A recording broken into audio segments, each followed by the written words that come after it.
It sounds so fun. Oh man, that's so fun. Yeah. Oh my god. We're gonna have a good time.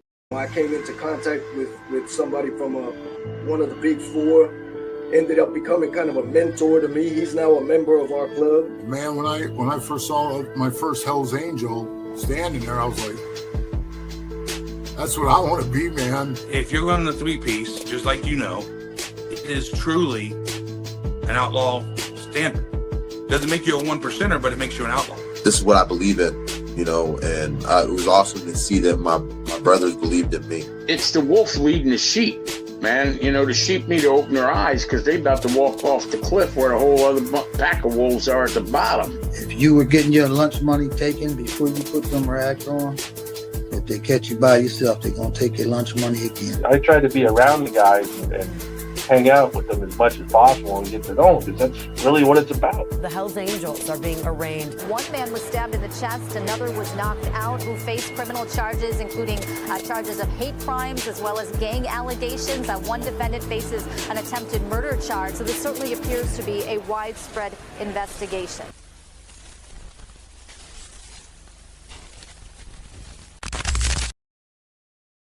Welcome to this episode of Chatting with Stacks. I'm your host, Bill Stacks, and today we're going to talk about the barbershop horrors over there in Australia and the guy that was granted a $2 million bond. It's insane. When I tell you what happened, you're going to be like, what? Before we get started, make sure you hit the like button, subscribe, hit the notification bell so you can get my videos every time they drop. Tell a friend to tell a friend, tell your mother's, brother's, sister's friend about Chatting with Stacks, the dopest motorcycle content on YouTube. I appreciate all you guys taking the time to watch this show. We are almost hit 21,400, almost 21,500 subscribers. And I couldn't be happier. I thank all of you for joining me and watching the show. This past year has been amazing. We're starting off a brand new year. This is the first day of a brand new year, and we're going to bring you the best content possible.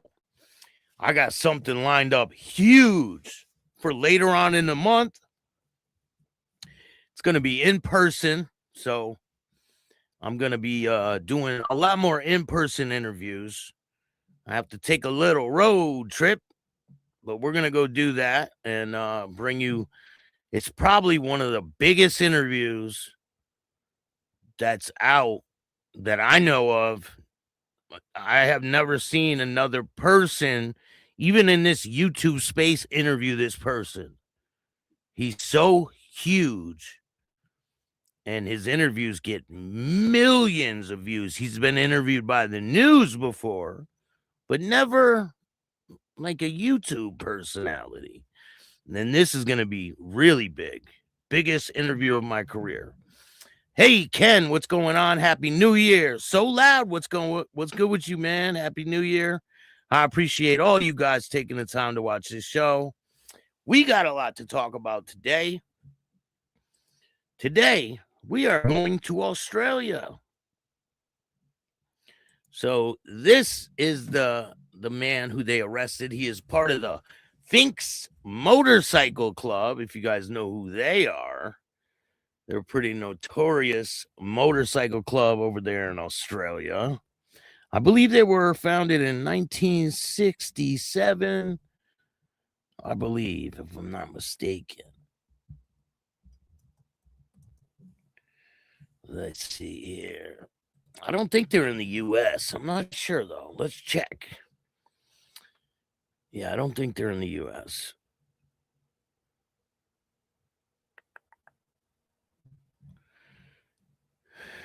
They're 1969, my bad. So, the Finks are an Australian outlaw motorcycle club that was founded in Adelaide, Australia in 1969, and now have chapters in other states across the Wizard of Ide cartoon where peasants may claim the king is a Fink. The logo used by the Finks is the bung, the king's jester. The pants worn by the jester used differ in color depending on the state that the chapter resides in. I did not know that. So the club is restricted by the government's actions in South Australia. They are on the patch ban list. So, like, you can't even associate.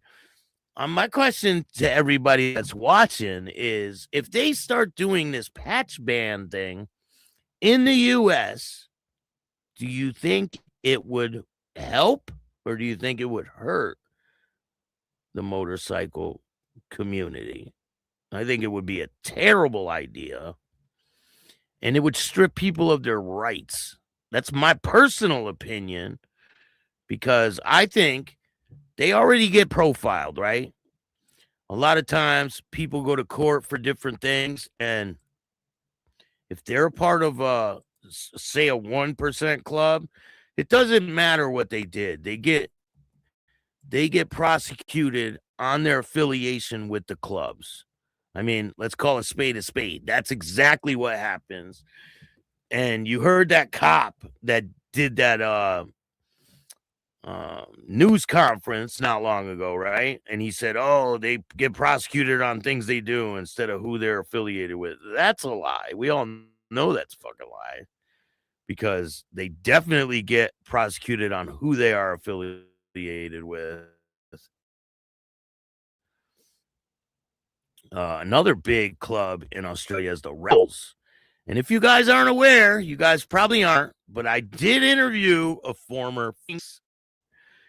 He didn't, promote it that he was a former Finks member. And I'm not going to tell you who it was, but you can go back in the interviews and you might be able to figure out who the former Finks member is. And he was a high-ranking Finks member.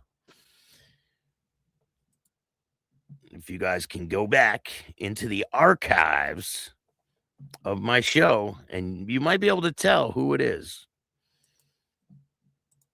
But I did interview a former Finks member. He's not in the club anymore, but he was, I think it was a sergeant of arms in the Finks motorcycle club. So here's a picture of them in the Rebels.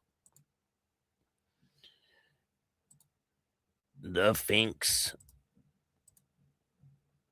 So that's pretty wild. They changed the color of the pants worn by the jester. It depends on the different state that chapter resides in. The club is restricted by the government's action in South Australia. Despite rivalries, various other groups joined to protest the South Australian government proposed anti-bikey legislation. So even though they have problems with different people, they came together to protest this. And that's a great thing, because these people are all the same types of people, just like the people in the U.S. that are fighting here. They are the same types of people. If you took their cuts off, right, these guys would get along great. It all depends on the patches that they wear. So it was reported in October of 2013 that most members were switched to United States-based Mongols Motorcycle Club. In 2019, the leader of the Finks Motorcycle Club committed while awaiting charges for violent drug and weapon-related offenses. So I wonder if, because a lot of the rules they have, if you do that, if you commit you won't get a burial with the club. A lot of places are like that. Randy, what's going on? Happy New Year. Appreciate you. Ryan, Happy New Year. Thank you for joining me. I appreciate you.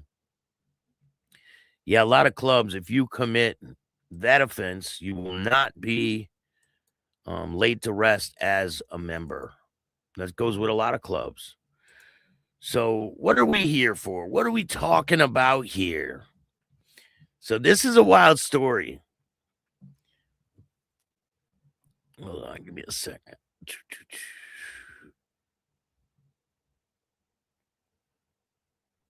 The alleged barbershop attack case returns to court as bail is granted. A man associated with the Finks Motorcycle Club is granted bail after being charged in a violent incident in the Queanbeyan, I can't even pronounce that shit, barbershop. Police allege the accused held a woman and her child against their will inside the premise before attempting to murder the barbershop's owner. The incident alleged to have occurred during trading hours. That must mean just open during hours, you know. The shop's owner sustained serious injuries and was taken to the hospital for medical treatment. Police say the woman and her children were not physically injured, but they were inside the barbershop at the time, and they had nowhere to go. The accused is facing multiple charges, including attempted murder, taking hostages. He appeared before the New South Wales court, where bail was granted at $2 million security. Subject to strict conditions, the court told the matter remains under investigation. The case has been adjourned until a later date. The charges are only allegations, it says. The case has not entered a plea, so he didn't enter a plea yet. The matter will be determined by the court. So he is charged with attempted murder. So here's another article. Hold on. His name is Jeffrey Bay. Fist and storefront. This is a different thing, right? Hold on.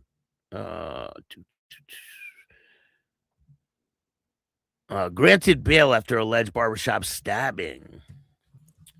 The tradesman, Nick Lawrence, that's him on the picture right there, has been granted bail at $2 million security after being charged over an alleged stabbing inside a local barbershop. The incident, prosecutors say, placed a woman and her children in danger and left the shop's owner seriously injured.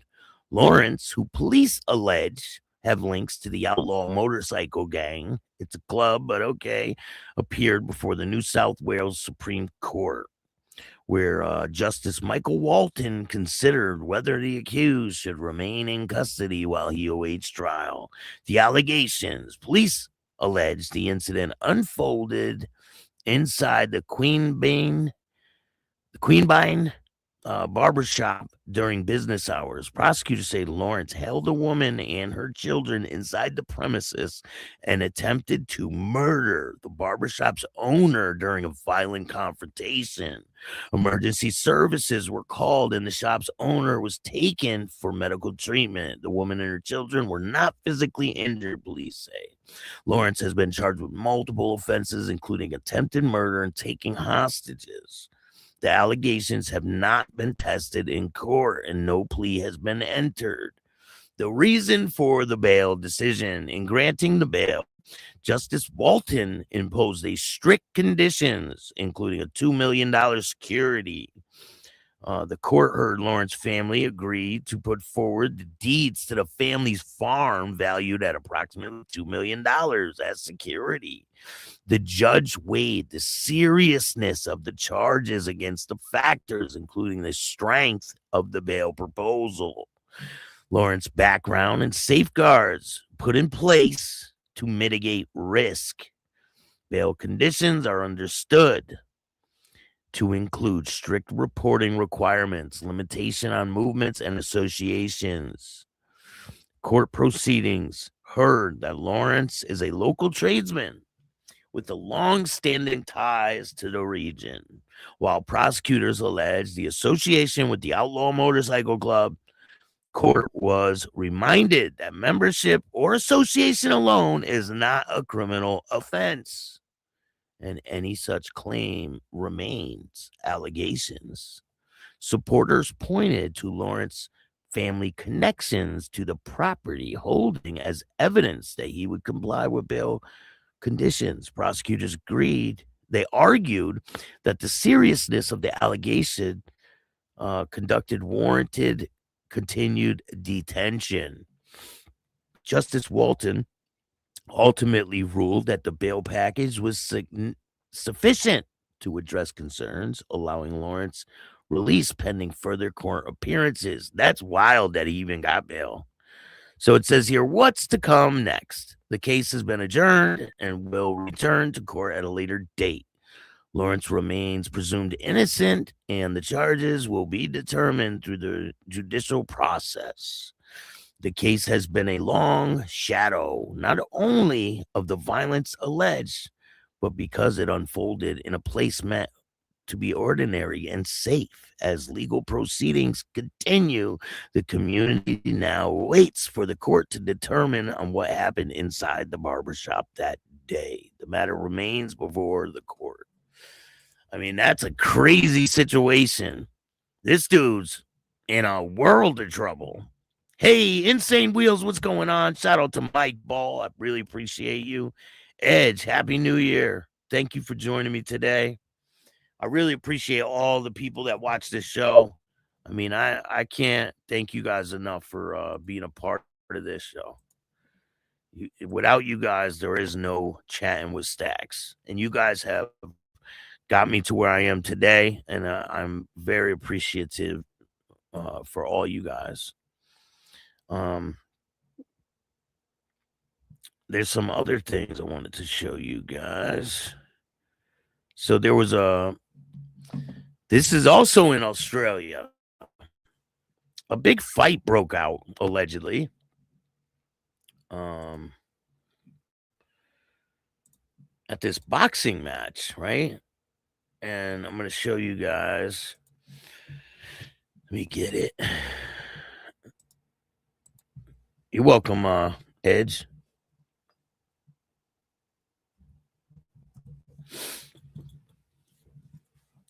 Let me explain what happened real quick, and then we'll play the videos. I think there's like 4 of them.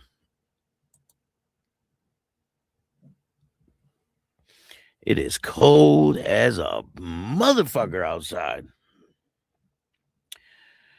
This involves the Crusaders Motorcycle Club and the Mac Club, whatever that is. Fists on the seafront. Boxing Day brawl shatters the calm in Jeffreys Bay. What began as a holiday afternoon by the ocean ended in blood, broken peace, and viral infamy. Boxing Day turned violent in Jeffreys Bay, Eastern Cape, when rival biker groups clashed in the bare-knuckle brawl at a popular Jolly Dolphins restaurant, transforming the family-friendly seaside venue into the center of a chaotic and widely shared confrontation. According to witnesses, and video footage has since circulated online, members of the Crusaders Motorcycle Club and the Mac Club exchanged punches inside and outside the restaurant, sending patrons scrambling for safety as tables were overturned and staff attempted to intervene. Violence in the place of calm. The Jolly Dolphin, a landmark eatery overlooking the Indian Ocean, is better known for its seafood platters, sunset views than street violence. The image was abruptly upended as 2 groups traded blows inside full view of the diners. One biker was seriously injured during the altercation and required medical attention. Footage of the fight quickly spread across social media platforms, drawing widespread condemnation, raising concerns about biker-related violence spilling into public places. In the aftermath, one of those involved in the confrontation issued a public warning threatening all-out war if tensions between the groups are not urgently resolved. A statement that would further alarm the residents and authorities.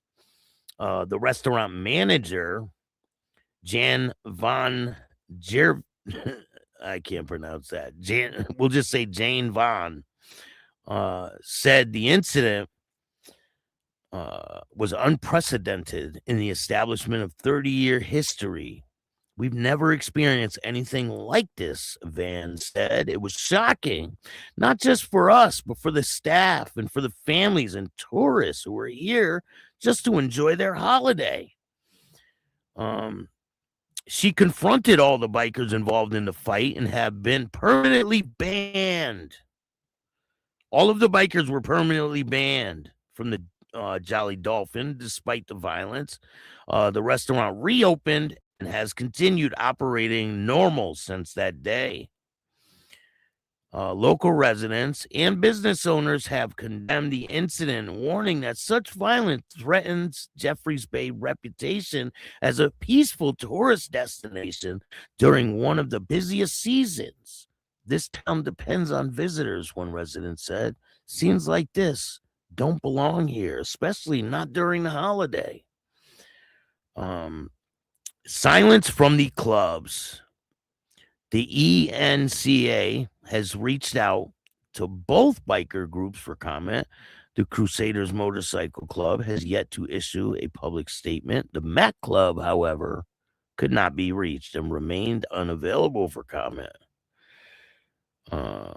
As the video continues to circulate online, the Boxing Day brawl has become more of a local incident, and it is a stark reminder on how quickly rivalry and aggression can erupt in public spaces, leaving businesses and communities and bystanders to deal with the fallout.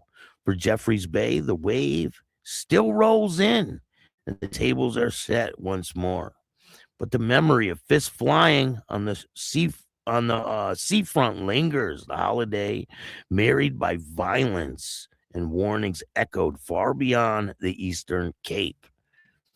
So it's pretty crazy. They were all just eating dinner, and this big biker brawl just breaks out. So I got a video for us to watch.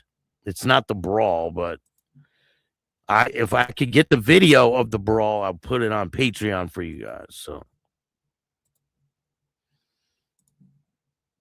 So this is the alleged the woman from the Jolly Dolphin.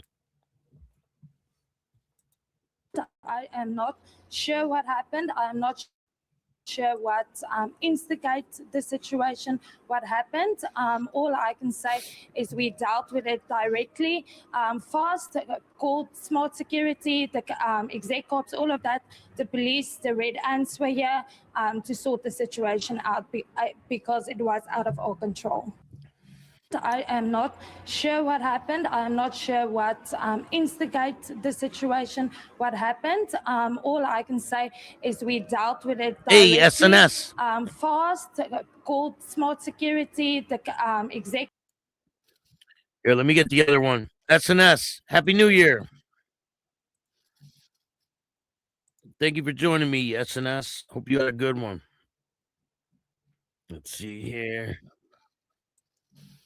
These are short, but try to get it for you guys. There's 4 different parts, so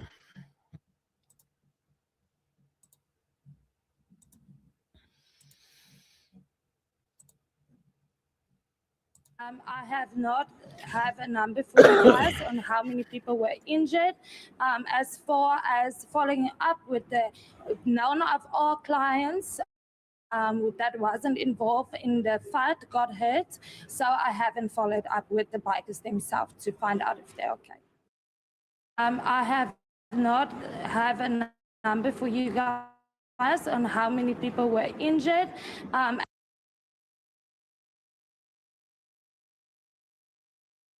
It's sad that something like this has happened, and that a group of people or one individual has decided to be not human for the day and then destroyed or tried to destroy a name. It's really such an, I think, out of proportion blown event. Not that I say it wasn't a serious fight. I'm not taking away any of that. They shouldn't do that. And it's holiday time now, festive time. It's a time for being happy, yes. It's sad that something like this has happened, So that's a little clip of what happened, but I'm going to get you guys the video, and we'll put it on Patreon for you. So if you guys want to see it. I've spoken to the co-owner of the establishment, but the unfortunate situation is that they're responsible for it, and they need to take the action. And Craig, that what's up, action is man? then also going to be taken forward, by the law enforcement, for that matter, if it's gone that far. Oh, it's a very unfortunate once-off event that took place. It's not something that is the norm in Jeffreys Bay. We pride ourselves as being one of the safest towns on the coastal region in South Africa. Those bikers that have been involved in the fight is permanently banned from Jolly Dolphin, because obviously if people comes into the venue and they see the bikers here, they're going to be scared to continue visiting this space. Damn. I have spoken to the co-owner of the establishment, but the unfortunate situation is that they're responsible. Yeah, it messes it up for other people, If I could get the video, though, I'll get it for you guys. Definitely will get it for you guys so you can check it out. Hey, Craig, man, what's going on? It's freezing in Central Virginia. Matter of fact, I got someone from Virginia that I just interviewed. It's going to be dropping this week, coming up the next week. It's Outcast old lady. The Outcast member passed away, and she was in a relationship with him when he joined the club and when he passed away. She explains everything. She tells like her life story first. The two first episodes, they're longer too. They're not really short. I made them longer for you guys because people were like, "Oh, can you make the videos longer?" So yes, I did. I made them longer. Tonight, the full interview with Anthony, former Hell's Angel from New Hampshire, is dropping at 10 o'clock. I believe it's like an hour and 15 minutes long. Go check that out. The link is already out there. Randy, what's going on? Happy New Year.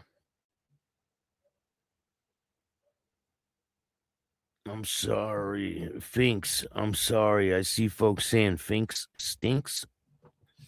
So the Finks Motorcycle Club is a huge deal out there in Australia.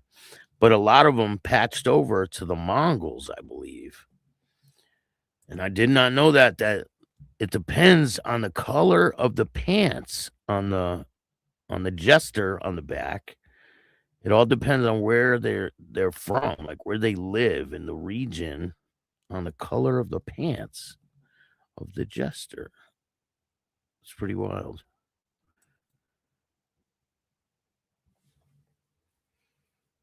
But I did interview a former Finks, or maybe he was with the Rebels. No, I think pretty sure it was the Finks Motorcycle Club. But he was a high-ranking member. I can't tell you who it is because he doesn't promote the club that he was a part of. But I definitely interviewed a former member.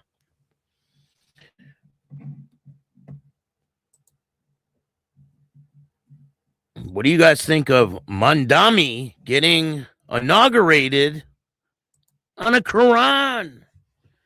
That's a Quran.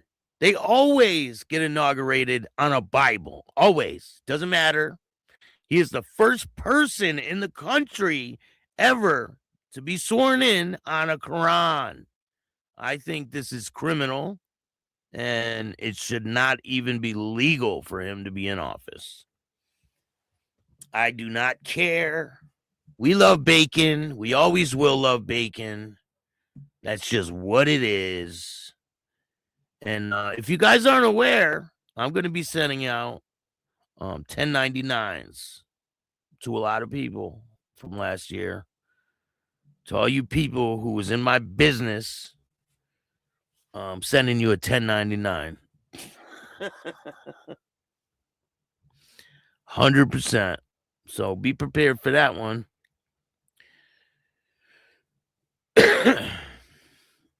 I wonder what these guys' Christmas card will look like next year.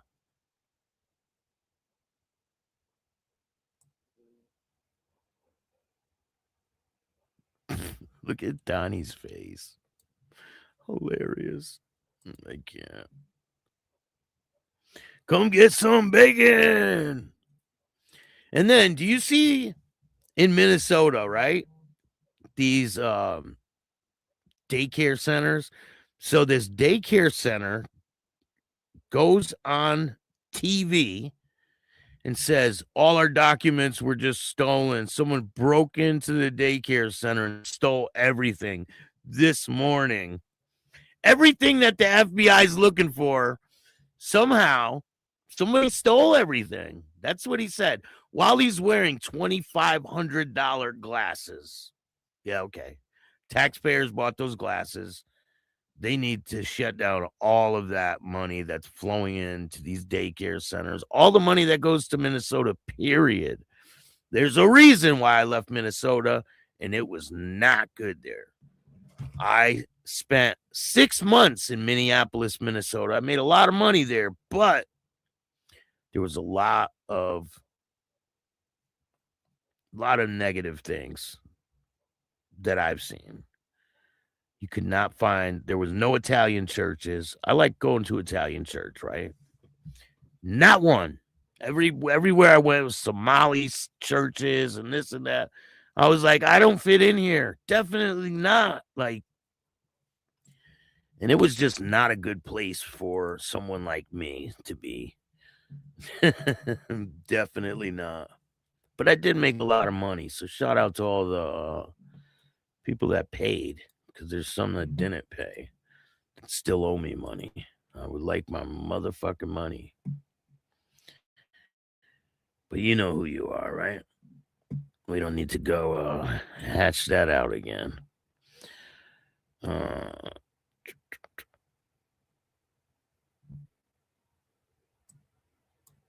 Let me see. 5 guns, cash, and drugs were seized from a duo sentenced for running drugs in Vermont. So this is out of Springfield, Massachusetts. This is a crazy situation. I'm about to tell you guys about this case. And don't forget, I will be on Biker News Canada tonight to explain what am I doing in this biker space. You guys will hear the full rundown of why I'm even doing this. Why do I cover biker content? Seems like some people are upset because I'm not in a bike club, because I'm not in a motorcycle club. I never was. So why am I doing this type of content? You'll find out tonight, only on Biker News Canada. Finks are all around Australia. They're a lot smaller than the more well-known clubs around the world. It carries much respect. Yeah, definitely hear that. Happy New Year, man. Appreciate you. This is a wild story, so check this out. 2 men from Springfield, Massachusetts have been sentenced to 5 years in federal prison for operating a drug trafficking ring armed with handguns in Rutland County. On Monday, Chief U.S. District Judge Christina Reese sentenced 27-year-old Geisen Ryson 6 to 60 months behind bars, followed by 3 years supervised release.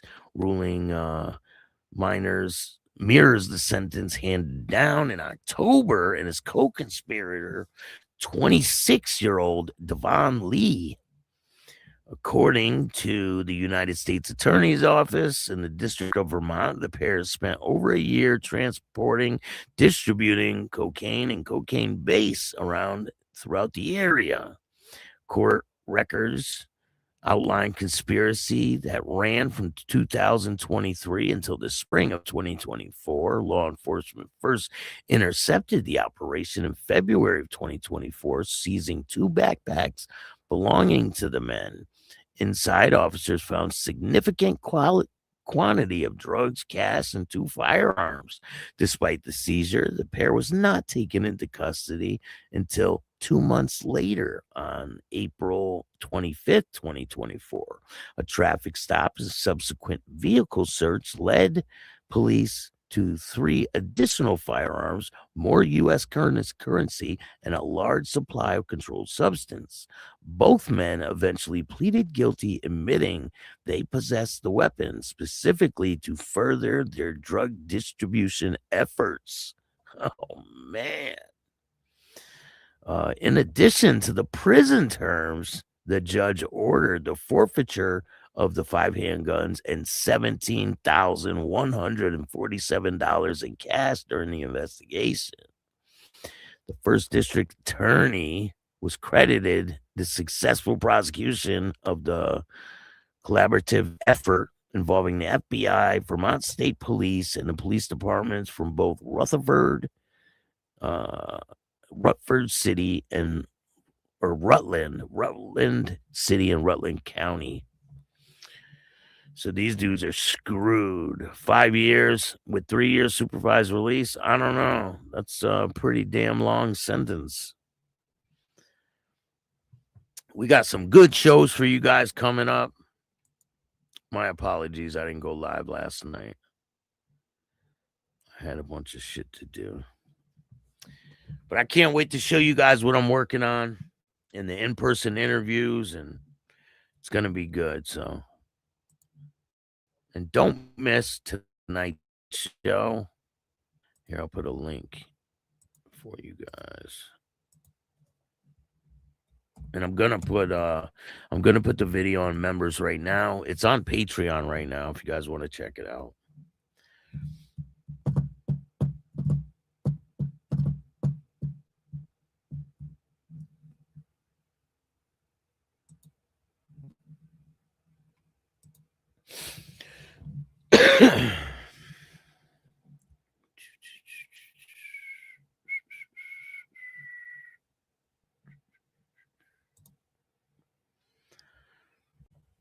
We're at 21,400 and almost 500. So I think we'll hit it by I guess not by New Year's. Pretty damn close though. We almost hit it. It doesn't feel like New Year's, don't it? It feels like just another fucking day. That's exactly what it feels like. And I'm going to keep bringing you the dopest content on YouTube. Thank you guys for joining me today. I appreciate all you guys. Thank you for your support throughout the whole year. And we got a lot more content on the way. If you guys like this content, hit the like button, subscribe, hit the notification bell so you can get my videos every time they drop. Tell a friend to tell a friend. Tell your mother's brother's sister's friend about Chatting with Stacks, the dopest motorcycle content on YouTube. If you want to donate to the show, you can hit up the Cash App at Chatting with Stacks. Every dollar goes a long way. You can donate to Venmo, PayPal, Super Stickers, Super Chats, Zelle, all that good stuff. Make sure you check me out on Facebook. I go live on there too. Join Patreon. And if you want to tell your story on Chat with Stacks, I don't care if you're an ex-member or a current member. I got some current members that are going to be coming on soon. Email me at billstacks2021@gmail.com. Thank you for all the sponsors we got. We got some great sponsors coming up for this year. We got funding for a bunch of projects. Things are looking really good. So First Nation, Manitoba, Canada, what's going on? TRC, thank you for joining me today. I appreciate all you guys. Stay healthy. Stay safe. And I'll see you guys tonight at 10 o'clock. And remember, don't be a bitch. You already know. And all new at 5, a major organized crime bust. 23 people under arrest now accused of stealing guns and cash. Today, police revealed 4 organized crime groups are wreaking havoc. From aggravated robbery to kidnapping, burglary, and more. Let's take a look at this. New pictures from court documents in this case. These are a few of the people who have been charged. And investigators say the money, tens of thousands of dollars, is all stolen.